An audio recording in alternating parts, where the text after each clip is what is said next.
Welcome to the module on Test Security, Part 1. My name is Mark Jackson. I'm the Assistant Director of Assessment Logistics, and I'll be guiding you through this process today. We'll be covering a number of items in this agenda on test security. We'll be covering test security law, test security and assessments, policy, and training. We'll also be covering how you handle secure materials, content, environment, administration, proctoring, and items. We'll also cover test confidentiality, potential breaches of test security, security protocols, and an appropriate educational environment.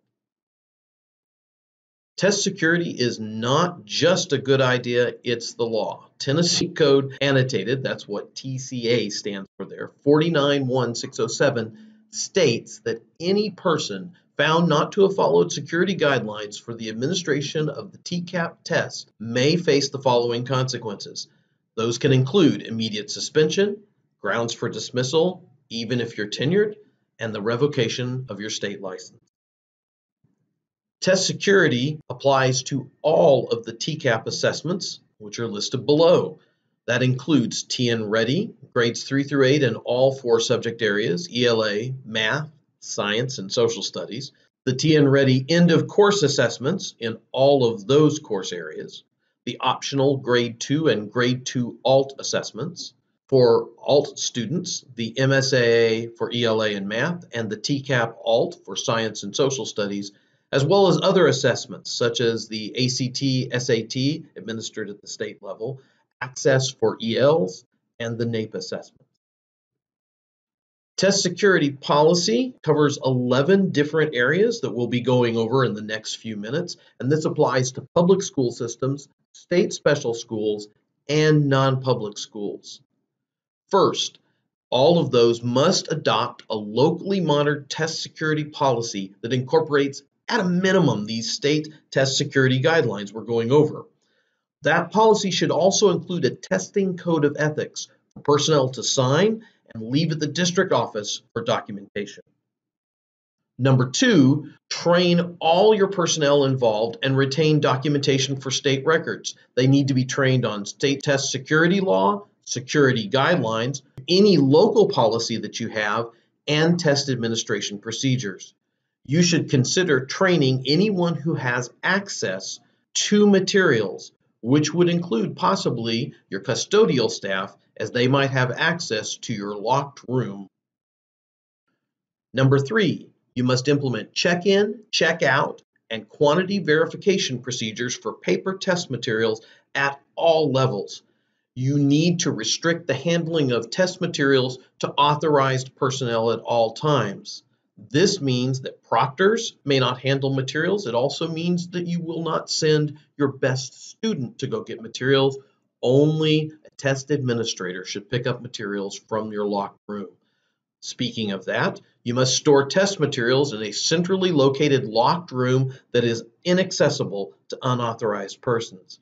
And finally, all materials must be returned immediately after each test session and when the entire administration is completed. Number 4, you need to implement policies and procedures to prohibit all personnel from obtaining knowledge of test items or passages before, during, and after testing.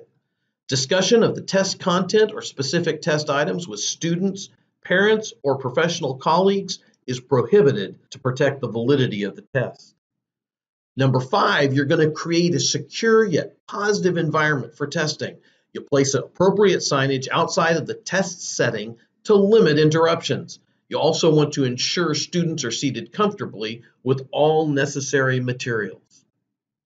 In making a secure test environment, you will also need to implement policies and procedures for managing electronic devices. We strongly urge you to turn off and collect all communication devices, which include cell phones, smartphones, smartwatches, tablets, etc., in the test setting. Temptation is an incredibly difficult thing, so your best decision is to remove it from the testing environment. Number 6, you need to require test administrators and proctors to carefully adhere to all test administration and accommodation instructions. You need to instruct them to follow appropriate schedules as set by the state, district and school. You also want to ensure proper calculator use as outlined in the TDOE calculator policy, also provided in the Test Administration Manual, or TAM, making sure that calculators are cleared before and after the administration. Number 7, you're going to require test administrators and proctors to remain with students and be observant and non-disruptive throughout the test session. That's going to require training test administrators and proctors on proper observation protocol. First, they need to be aware of student activity during testing. Second, they need to not read or do other activities that take attention away from students. One important example is that they should not be grading papers while students are testing. It's very difficult for them to pay attention and properly proctor the test while their head is down. Finally, we need to make sure that they turn off all electronics, including cell phones, tablets, etc. The only exception to this would be to have a cell phone for emergency contact of the building testing administrator or school administration. That phone should be set on silent and kept in a teacher pocket or face down on their desk unless it is being used for emergency purposes. You need to prohibit the coaching of students in any way during the testing session. There is an excellent resource available in EdTools, Nextera Help, and Live Binders. It's called the FAQ Tech Tips and Scripts for Administrators, which will give teachers who are test administrators and proctors information on how to deal with an online problem, what they can say that will not be seen as coaching. They need to ensure students respond to the test items without assistance from anyone. They have to prohibit the reading of test items and passages by anyone other than the students being tested, unless indicated in the tested instructions or accommodations. They also need to secure paper assessment materials so that they may not be read, reviewed, or analyzed at any time before, during, or after test administration. You'll want to make sure that absent materials remain in the locked room rather than being sent out to the classroom. Making the count at the beginning of the day and the end of the day, again, will help prohibit temptation for those teachers who, with an extra book, might wonder if they can just flip through and take a look. Number 8, you need to ensure that test items are not reproduced, duplicated, or paraphrased in any way for any reason by any person. Standard copyright laws have to be maintained at all times, and test materials shall not be copied, filed, or used directly in instructional activities. In addition to direct use, specific excerpts from test or paraphrased portions of the test may not be used for classroom examples or instruction. It doesn't say it on the slide in front of you, but that holds true as well for professional development. Number 9, you're going to want to work to maintain confidentiality of student-specific accountability, demographic information, and test results at all times. Number 10, you're going to document test security concerns on a breach of test security report form. Number 11, you're going to make sure that you and all who report to you report any breach of security. Failure to report a breach of security compromises the integrity of the testing process and should be treated as a breach of testing security. Speaking of the potential breach of test security, the test administration manuals for state assessments at every level contain a flowchart provided for guidance in handling potential breach of testing concerns. The same process should be followed for every state assessment. Immediately upon having a potential breach, report that breach to the building and district testing coordinator. Upon receipt of any information concerning a potential breach of testing security, the district testing coordinator should immediately contact the Chief Assessment Officer of the Office of Assessment Logistics here at TDOE. An online report of irregularity must be completed to report any potential breach of testing security, and that will include marking the student document in Nextera as well as using district uploads to give TDOE information. School and system administrators must initiate an immediate and thorough investigation into the circumstances You should gather written statements of all parties involved, including students if necessary, and provide any other evidence available to substantiate the claims of a breach in testing security. And as I mentioned a few moments ago, all those investigation materials must be uploaded to EdTools under district uploads, and the subject matter will, of course, be potential breach of test security. The Office of Assessment Logistics will review that report of irregularity and contact the district coordinator and/or the director of schools for additional information regarding investigation and recommendation.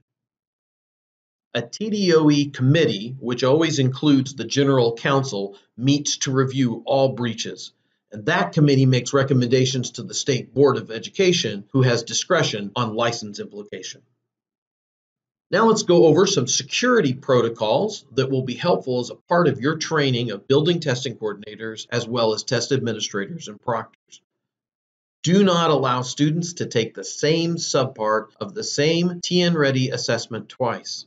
If students are found with any electronic devices, including but not limited to cell phones, smartphones, smartwatches, tablets, etc., during testing or during breaks, their test score may be nullified. The best practice, of course, would be for students to leave those devices at home or in their lockers on the day of testing. But alternately, test administrators should collect electronic communication devices prior to testing and return them when all students have submitted their tests. You should also make sure that those phones are silenced and/or turned off so that they do not distract during the assessment time. All personal devices should be turned off. If test administrators or proctors are found with any electronic devices, including but not limited to cell phones, smartphones, smartwatches, and tablets, etc., during testing or at any time when test information is accessible, this violation will be treated as a breach of testing security. Again, the only exception to this is the use of a cell phone for emergencies only in communicating with the office. Students should not be placed in a test session with a test administrator or a proctor who is a family member. And in addition, with the exception of homeschool students in grade 5 or students in special circumstances in grades 3 and 4, the parent or guardian may not be present in the student's testing room. As you work to create an educational environment during testing that makes students and faculty comfortable and familiar, we need to give you the following notes. It's not necessary to cover the walls. However, if a tool was introduced as a learning strategy for students, they need to be able to recall it independently for any summative assessment of skill mastery, which includes the state test. For questions or items that include the language prompting and support, or that do not require the student to independently recall a particular formula or term, the department's provided reference material on a separate sheet or within the question or item itself on the state assessment. Now, if during local summative assessments, teachers provide additional prompting and support for students, such as displays in the classroom or reference materials, they will need to consider if a student's skill level was truly assessed at the depth for the standard required based on independent effort. Examples of materials which should be removed from the test environment because they are considered additional prompting and support may include, but are not limited to, the following: sentence starters, a FOIL acronym on a whiteboard, an essay structure on a poster in the room, teacher-made reference materials like handouts or teacher tips or information attached to student desks, reference sheets from other states' standardized testing programs copied by the teacher and handed out, or mathematics formulas not listed on the reference sheets. Please note the phrase in that first paragraph may include, but are not limited to. The following examples are exactly that, examples. Please exercise wisdom and judgment in what is displayed.